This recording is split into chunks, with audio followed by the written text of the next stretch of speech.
जय माँ काली, जय माँ दुर्गे श्रोतागणों। स्वागत है आपका धार्मिक कथाओं की इस दुनिया में। यहाँ पर आपको पुराणों से मिलने वाले ज्ञान से अवगत कराया जाएगा। श्रोतागणों, आज की कथा में हम जानेंगे मधु और कैटभ की उत्पत्ति, तपस्या और वध की गाथा। शौनक आदि ऋषि सूत जी के चरणों में बैठे हैं और प्रश्न करते हैं, हे महाभाग, आप जिन परा अम्बा की गाथा को सुना रहे हैं, उन परा अम्बा की गाथा सुनकर हमारा जीवन धन्य धन्य हो रहा है। आप ही के श्री मुख से हमने सुना था मधु और कैटभ के बारे में। आपने बताया था प्रलय सागर में भगवान विष्णु का उनके साथ युद्ध हुआ था और भगवान विष्णु को किस प्रकार विजय श्री प्राप्त हुई थी। ये मधु कैटभ कौन है और किस कारण भगवान ने उनकी जीवन लीला को समाप्त कर दिया, यह बताने की कृपा कीजिए। सूत जी कहते हैं, चलो आज मैं आपको उस समय की गाथा को सुनाता हूँ जब ये धरा जलमग्न थी। चारों ओर जल ही जल था, कहीं पर धरती दिखाई नहीं दे रही थी। उस समय ब्रह्मा जी कमल के आसन पर बैठकर अपनी साधना में निमग्न थे। उस समय दूसरी ओर शेषनाग की शैया पर बैठकर भगवान विष्णु शयन कर रहे थे। तभी वहाँ असीम जल राशि में, जहाँ दूर दूर तक शांति थी, वहाँ एक विचित्र घटना घटती है। एकाएक वहाँ पर भगवान विष्णु के कान के मैल से दो दैत्य प्रकट हो जाते हैं, जिनके लंबे लंबे केश हैं और भीमकाय आकार है। वे दोनों एक दूसरे को देखने लगते हैं और प्रश्न करते हैं, आखिर हम यहाँ कैसे प्रकट हुए। कभी खुद को देखते हैं तो कभी एक दूसरे को देखते हैं, कभी खुद को स्पर्श करते हैं और कभी एक दूसरे को स्पर्श करते हैं। मन में एक ही प्रश्न है, हम यहाँ कैसे प्रकट हुए। तभी आकाश मंडल पर प्रकट हुआ एक स्वर सुनाई देता है। यह एक मंत्र का गुंजन है। तब वे उसी में रमने लगते हैं और तभी वे उस मंत्र का रटन प्रारंभ कर देते हैं। उसी मंत्र को जपते चले जा रहे हैं, जपते चले जा रहे हैं। जपते जपते वे उस मंत्र में रमना शुरू कर देते हैं। उनका जप प्रगाढ़ होता जा रहा है। 1000 वर्षों तक उन्होंने बड़ी कठिन तपस्या की। एकाएक दिव्य आवाज़ सुनाई पड़ती है। वह आवाज़ कहती है, मधु, कैटभ, नेत्र खोलो, मैं तुम्हारे तप से प्रसन्न हूँ। मैं आज तुम्हें वरदान देने के लिए आई हूँ। जैसे ही मधु और कैटभ ने ये ध्वनि सुना कोई वरदान देने के लिए आया है, तब तत्क्षण नेत्र खोले और इधर उधर देखते हैं, परंतु उन्हें कुछ भी दिखाई नहीं देता। तब उन्होंने आकाश को देखा। एकाएक आकाश में विशाल पुंज को देखा। उस प्रकाश पुंज को वे निहारने लगे और देखते ही देखते उस पुंज से महादेवी प्रकट हो गई। उनके सौम्य स्वरूप, उनकी स्मित हास्य को देखकर वे दोनों दैत्य स्तब्ध हो गए। महादेवी कहती हैं, मधु, कैटभ, तुम इतने समय से मेरी तपस्या कर रहे थे, मुझे पुकार रहे थे।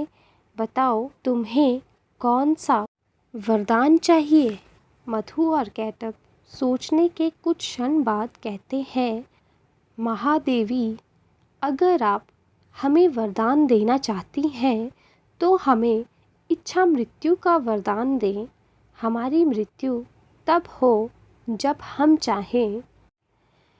माँ ने मुस्कुराकर अपना वरद हस्त उठाया और तथास्तु कहकर अंतर्ध्यान हो गई। जब मधु और कैटब ने ये सुना तब उन्मग्न हो गए।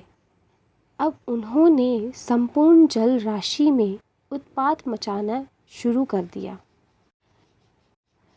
तथा जीव जंतुओं को परेशान करना शुरू कर दिया। एक रोज़ जब वे फिर से जल में उत्पात मचा रहे थे तब मधु की नज़र एक विचित्र प्राणी पर पड़ती है तथा उसे देखकर मधु अपने भ्राता कैटब को बुलाता है। भ्राता कैटब, देखो देखो, वहाँ एक विचित्र सा प्राणी दृष्टिगोचर हो रहा है, चलो चल के देखते हैं। चलते चले जा रहे हैं। वहाँ पहुंचकर मधु कहता है, देखो ये 4 मुख वाला कमल के आसन पर विराजमान अजीब सा जीव है। इतने समय बाद हमने ऐसे विचित्र जीव को इस संपूर्ण जल राशि में देखा है। चलो आज इससे युद्ध करते हैं, बहुत आनंद आएगा। अब दोनों बढ़ चले ब्रह्मा जी की ओर और वहाँ जाकर कैटब कहता है, हे 4 मुख वाले, तुम इस कमल के आसन पर बैठे हो, इतना दिव्य तुम्हारा आसन है। आज तुम हमसे युद्ध करोगे। अगर तुम विजयी हुए तभी उसी आसन के लायक हो और तभी तुम उस आसन पर बैठ पाओगे।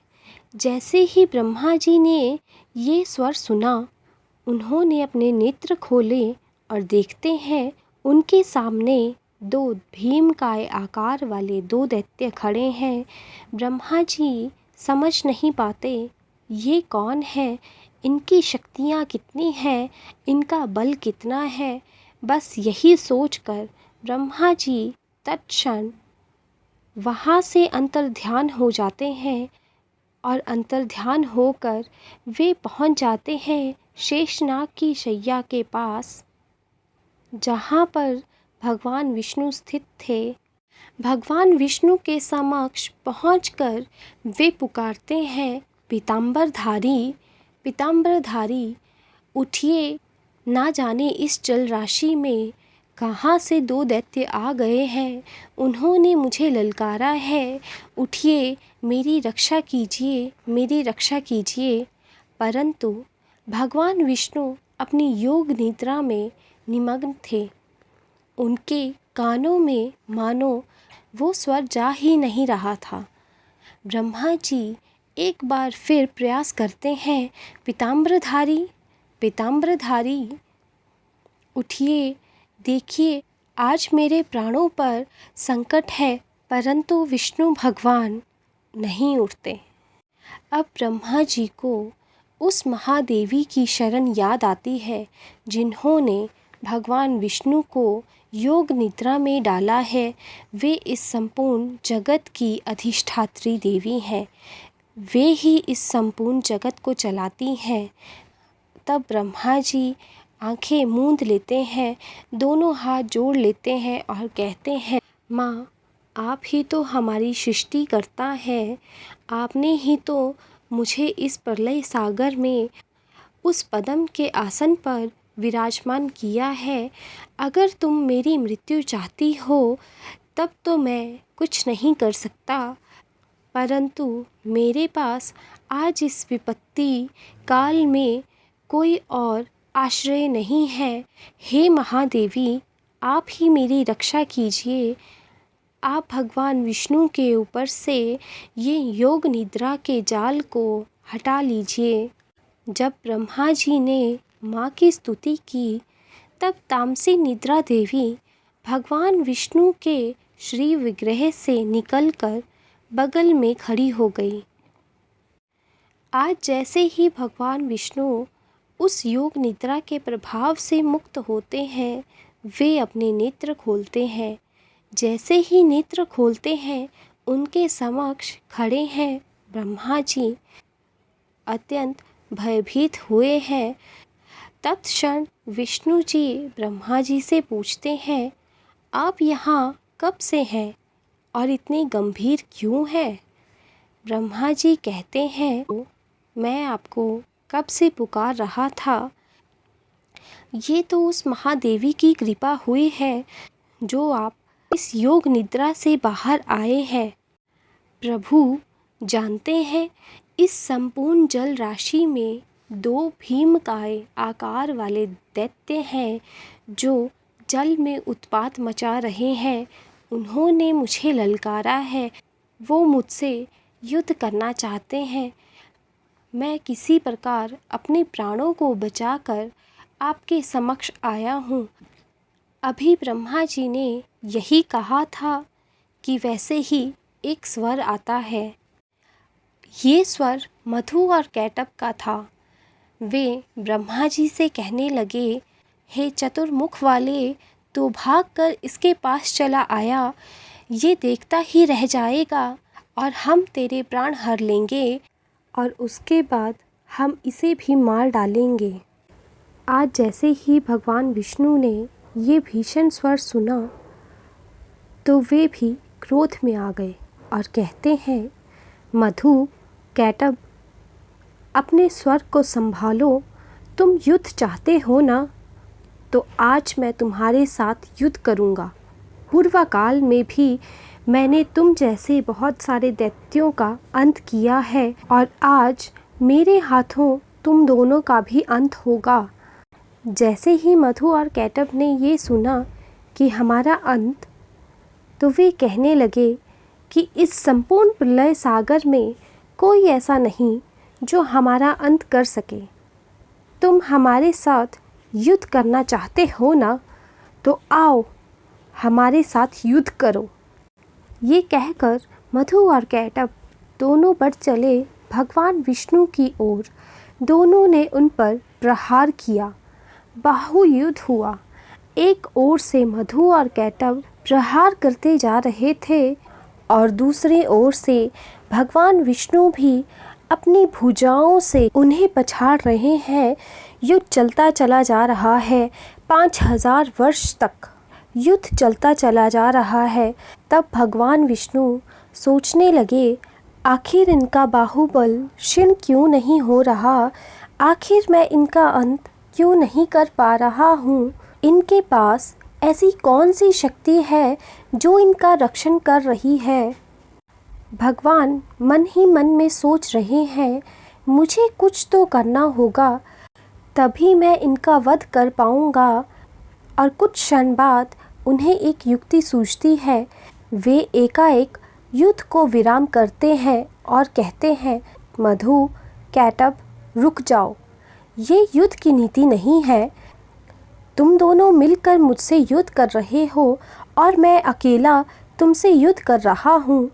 कुछ क्षण मुझे विश्राम करने दो। कुछ समय बाद इस युद्ध को फिर से प्रारंभ करेंगे। दूसरी ओर मधु और कैटब भी सोचते हैं कि इस युद्ध में विजय हमने ही तो प्राप्त करनी है और आगे से कहते हैं, चतुर्भुजा वाले विष्णु, जा, तुझे हमने मुक्त किया, तुझे कुछ क्षण के लिए विश्राम दिया, लेकिन कुछ समय के बाद यहाँ लौटना, अन्यथा हम तुझे इस प्रलय सागर में खोज लेंगे और तुम्हारा अंत अवश्य ही कर देंगे। आज जैसे ही भगवान विष्णु को वह विश्राम मिला, वह उस समय वहाँ से बढ़ते हुए एक निर्जन स्थान की ओर चल दिए। उस निर्जन स्थान पर पहुंचकर भगवान विष्णु ध्यान की अवस्था में निमग्न हो गए। मन ही मन आदि शक्ति जगदम्बा को पुकार रहे हैं, माँ से प्रार्थना कर रहे हैं, माँ, आखिर मैं उन 2 दैत्यों का वध क्यों नहीं कर पा रहा हूँ? मेरा बाहुबल उन दैत्यों के सामने क्षीण क्यों हो रहा है? माँ, मुझसे ऐसी कौन सी त्रुटि हो रही है कि मैं मधु और कैटब का अंत नहीं कर पा रहा? इन दोनों दैत्यों के पास ऐसी कौन सी शक्ति है? हे माँ, अब तुम ही मेरा मार्गदर्शन करो। जब भगवान विष्णु ध्यान में माता को पुकारते हैं तो माँ उनके समक्ष प्रकट हो जाती हैं और कहती हैं, विष्णु, इन दैत्यों के पास जो शक्ति है वो मेरे ही द्वारा प्रदान की गई है।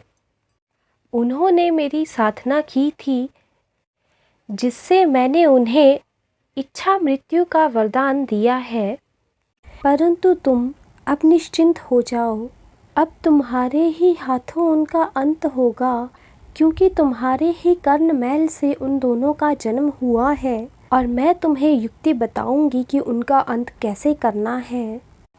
और माँ उन्हें एक युक्ति बताती हैं तथा माँ कहती हैं, अब जाओ, तुम दोबारा से उस युद्ध में सम्मिलित हो जाओ और जब मैं तुम्हारे समक्ष प्रकट हूँ तो इस युक्ति का तुम प्रयोग करना। अब तुम अवश्य ही उन दोनों का अंत कर पाओगे। तत्क्षण भगवान विष्णु वहाँ से चल दिए और पहुँच गए उस स्थान पर जहाँ पर मधु और कैटब उनकी प्रतीक्षा कर रहे थे। जैसे ही मधु और कैटब ने भगवान विष्णु को देखा और उच्च स्वर में कहते हैं, हो गया विश्राम, अब उस युद्ध के लिए सज्ज हो जाओ। मधु और कैटब अगले ही क्षण भगवान विष्णु के साथ युद्ध करने के लिए सज्ज हो गए और भगवान विष्णु की ओर प्रहार करते हैं। एक बार फिर से प्रलय सागर में युद्ध का आगाज हो जाता है और अगले ही पल भगवान विष्णु इस प्रकार मधु और कैटब पर प्रहार करते हैं कि एक ही क्षण में मधु और कैटब का वध हो जाएगा। परंतु मधु और कैटब अपने बल का प्रदर्शन करते हैं और भगवान विष्णु को परास्त करने लग जाते हैं और आज भगवान विष्णु को खदेड़ देते हैं। मधु और कैटब भगवान विष्णु के सभी प्रहारों का उत्तर दे रहे हैं। तभी एकाएक भगवान विष्णु युद्ध करते हुए रुक जाते हैं। जैसे ही रुके तो कहने लगे, मधु, कैटब, आज तुम्हारे पराक्रम से मैं अत्यंत प्रसन्न हूँ। तुम्हारा बल तो अत्यंत असीम है। तुम्हारे बल को देखकर मैं अत्यंत प्रसन्न हूँ। मांगो, क्या वरदान मांगते हो? आज मुझसे कोई वरदान मांग लो। अभी इतना कहना ही था कि वहाँ आकाश मंडल पर एक प्रकाश पुंज प्रकट हो जाता है। जैसे ही वह प्रकाश पुंज प्रकट होता है, मधु और कैटब उस प्रकाश पुंज को एकटक निहारते चले जा रहे हैं। आज उस प्रकाश पुंज से माँ मोहिनी रूप धारण किए हुए प्रकट होती हैं। आज माँ ने महामाया का रूप धारण किया है। आज माँ उस महामाया रूप से अपनी माया का संचार करती हैं। जैसे ही मधु और कैटब माँ की ओर देखते हैं तो वे कामासक्त हो जाते हैं। उनके मन में लालसा उत्पन्न हो जाती है और वे सोच रहे हैं कि इस देवी को प्राप्त करने के लिए हमें अपने बल का प्रदर्शन करना होगा। जैसे ही भगवान विष्णु देवी महामाया को देखते हैं तो वे समझ जाते हैं कि देवी महामाया अपनी माया का संचार कर रही हैं और वे एक बार पुनः कहते हैं, मधु, कैटब, मांगो, तुम कौन सा वरदान मुझसे प्राप्त करना चाहते हो? मैं तुम्हें आज वरदान दूंगा। मधु और कैटब जो उस दिव्य धारिणी महामाया देवी को प्राप्त करना चाहते हैं, वे कहते हैं, तुम हमें वरदान दोगे? तुम तो हमसे युद्ध में हार गए थे। तुम हमें वरदान दोगे? जाओ, आज हम तुम्हें वरदान देते हैं। मांगो, क्या मांगते हो हमसे? कौन सा वरदान तुम्हें हमसे प्राप्त करना है? अब भगवान विष्णु को तो इसी क्षण की प्रतीक्षा थी। दोनों हाथ जोड़ लेते हैं और मुस्कुरा रहे हैं और कहते हैं, ठीक है मधु, कैटब, अगर तुम मुझे वरदान देना चाहते हो तो मुझे ये वरदान दो, तुम दोनों का अंत मेरे ही हाथों हो और तत्क्षण अभी के अभी मैं तुम्हारा अंत कर सकूं। जैसे ही मधु और कैटब ने ये सुना, वे तो स्तब्ध रह गए और सोचते हैं कि एक ओर वे दिव्य रूप धारिणी है जिसे हमें प्राप्त करना है, और दूसरी ओर इसे हम वरदान दे रहे हैं, करें तो क्या करें। और कुछ क्षण सोचा और कहने लगे, ठीक है विष्णु, हमारी मृत्यु तुम्हारे ही हाथों होगी, परंतु हमारी मृत्यु जल शून्य क्षेत्र में ही होगी। देखो, चारों ओर देखो, कहीं जल शून्य क्षेत्र दिखता है तुम्हें? तुम तो हमारी मृत्यु कभी नहीं कर सकते। भगवान विष्णु मुस्कुराने लगे तथा भगवान विष्णु अपने आकार को बढ़ाते हैं, बढ़ाते ही चले जा रहे हैं, बढ़ाते ही चले जा रहे हैं। वे विराट रूप धारण कर लेते हैं तथा मधु और कैटब को अपने दोनों हाथों से उठाते हैं और अपनी जंघा पर लेटा देते हैं और कहते हैं, देखो मधु कैटब, ये है ना जल शून्य क्षेत्र। यहाँ पर तुम्हें जल की एक बूंद भी दृष्टिगोचर नहीं होगी। मधु कैटब अब डर चुके हैं और हाहाकार कर रहे हैं, नहीं विष्णु नहीं, तुम हमारा अंत नहीं कर सकते, तुम हमें नहीं मार सकते। परंतु भगवान विष्णु अपने सुदर्शन चक्र को आदेश देते हैं तथा अगले ही क्षण मधु और कैटब का वध हो जाता है। तदंतर मधु और कैटब के प्राण पखेरु उड़ गए।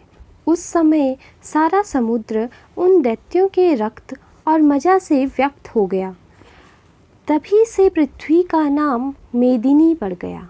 अगले ही क्षण भगवान विष्णु अपने साधारण रूप में आ जाते हैं तथा ब्रह्मा जी और विष्णु जी माँ देवी महामाया के चरणों को स्पर्श करते हैं और कहते हैं, माँ, आज आपने हमारा रक्षण कर लिया।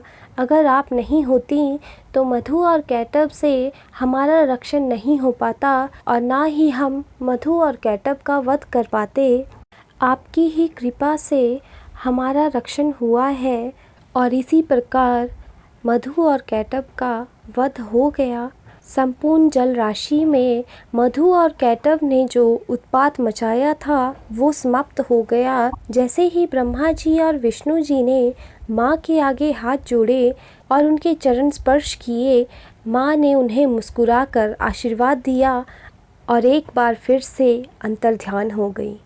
आज की कथा हम यहीं पर समाप्त करते हैं। आशा करती हूँ कि आप सभी को मेरे द्वारा सुनाई गई यह कथा पसंद आई होगी और आगे भी आप इस कथा को सुनना चाहेंगे। तो जुड़े रहें धार्मिक कथाओं के इस चैनल के साथ। यहाँ पर आपको पुराणों से मिलने वाले ज्ञान से अवगत कराया जाता है। अगर आपका इसी प्रकार की कोई कथा सुनने की अभिलाषा हो तो आप नीचे कमेंट बॉक्स में उस कथा का नाम अवश्य लिखें और मैं कोशिश करूँगी कि उस कथा को आप तक पहुंचा सकूं। तथा कमेंट बॉक्स में माता रानी के नाम के जयकारे लगाना ना भूलें। जय माँ काली, जय माँ दुर्गे, जय माँ आदिशक्ति भवानी।